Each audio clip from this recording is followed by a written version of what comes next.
In this presentation, we will be covering the importance of icebreakers and bringing together a team. Some information about me is my name is Celeste Alvarez, and I am a student at Cal State Fullerton. I'm a history major with a minor in political science and chemistry.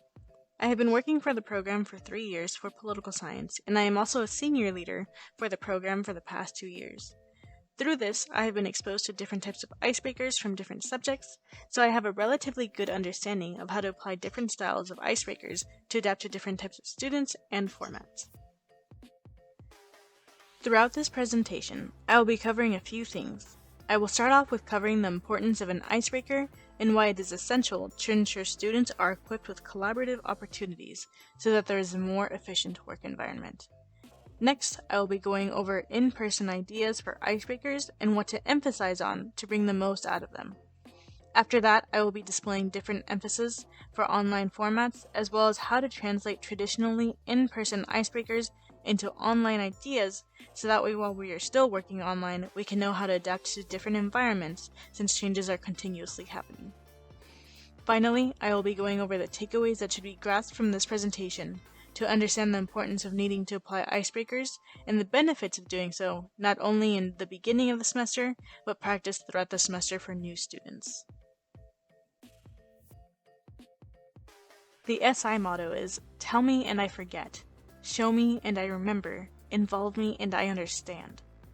One of the important aspects of this is being able to involve students, and the best way to get them involved is to have them interact with one another in a non-educational manner and have them bond, so that way they can work more comfortably right away rather than feel like it is a chore to work with one another or even want to work alone.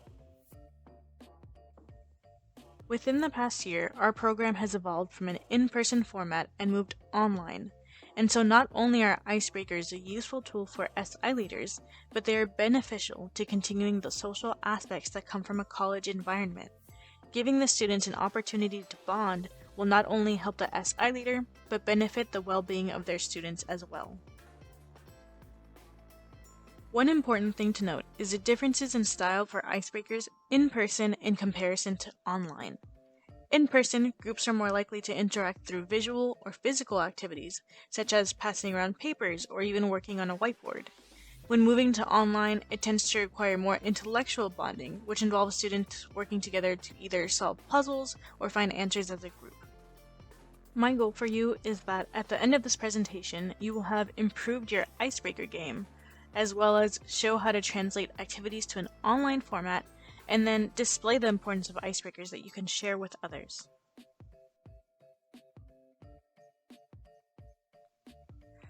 Some things you should emphasize for your in-person icebreakers is crosstalk, so allowing groups to talk to each other to build comfortability. This means having smaller groups and then opening up to larger groups so that way everybody's there in a warm and welcoming environment. Another one, which is more optional, are having shareable items, so something that the students can share with each other or take away, such as passing around papers or having something that they can interact with. And also, make it unique, so making sure to differentiate the format from the main activity and the icebreaker. This will help students to understand that the time set up at the beginning of the session is meant to just get to know each other and then get to business, rather than feel like it is one continuous lesson. Lastly, focusing on medium-sized groups that are large enough to create interaction but small enough to be comfortable for people who are not as comfortable socializing. One of the benefits of in-person icebreakers is utilizing different tools to have students interact. Paper, index cards, and sticky notes are all good examples of being able to write and pass information around for different activities, as well as the whiteboard function for students to physically walk up and write information, or in the case of using sticky notes, to be able to write and post something on the board itself. Some resources that I use and that I have seen other leaders use are strategy cards, which are given at training with a mixture of main activities and icebreakers. I also searched the internet for a quick Google search for icebreakers that are in person since they are more easily found. Lastly, leaders are one of the best resources to use to come up with in-person icebreaker ideas. Observations will give ideas of how leaders open up their sessions, and you will be able to see these icebreakers applied in action.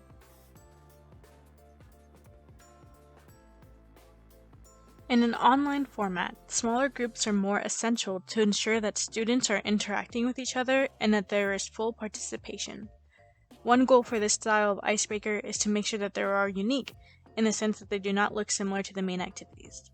In doing so, make sure to remember that these activities are inclusive, which saves room for both introverts and extroverts so nobody feels left out. One of the difficulties with switching to an online format is that many icebreakers that were once collaborative do not translate well, which makes it more difficult to do. The first step is to create an icebreaker for an online format, is to start off with finding out what you want to achieve through this icebreaker, whether that is more participation or even just better collaboration within the students while they are in small groups. Next, looking into different icebreakers using what has been given to you, or by searching up ideas, but not so much paying attention as to whether the format is meant to be in person or online. When you find an icebreaker that you like, determine what key actions are happening within the activity, and what interactions are happening within the people during the icebreaker. Then, identify whether the program that you use has tools that could be used in replacement for what is typically used in person. For example, Zoom has a whiteboard feature which could be used in replacement for paper.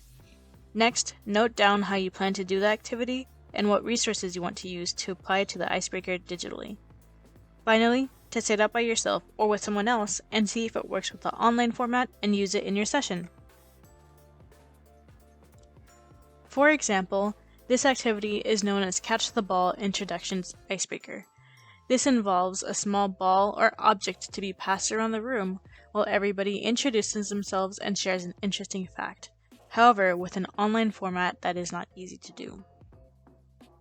My solution to this is to have the students call out a name before they pass an imaginary ball through the screen by moving their arms and making a swoosh sound for the other student to catch. And we do this throughout the screen, and it creates an almost imaginary game in comparison to having the physical ball. This also allows students to bond because they find it a bit silly, and it creates a nice, happy, laughing moment for them while they play this icebreaker.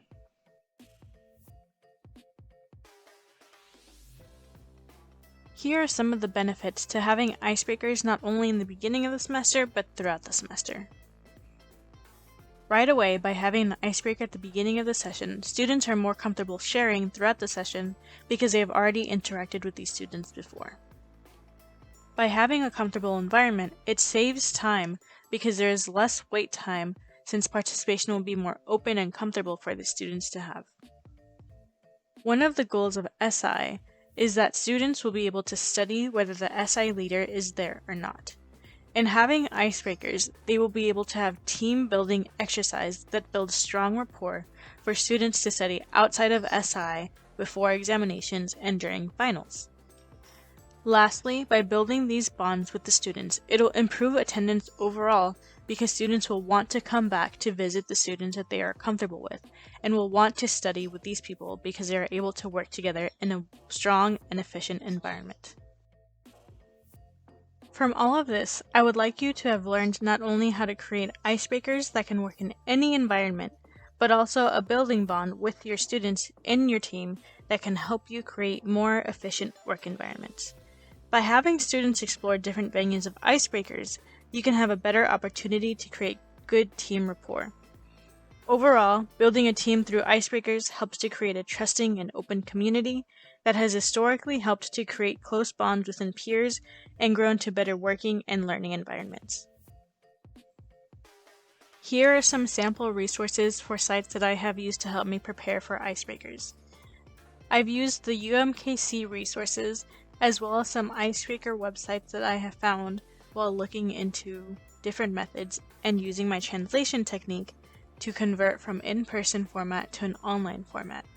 As mentioned before, you can always just do a simple Google search, and now that it's been over a year, more resources are available for you if you need more help finding online icebreakers. If you have any questions about resources or how to convert in-person icebreakers to an online format, feel free to email me at the information below. I hope you enjoyed this presentation, and thanks for watching!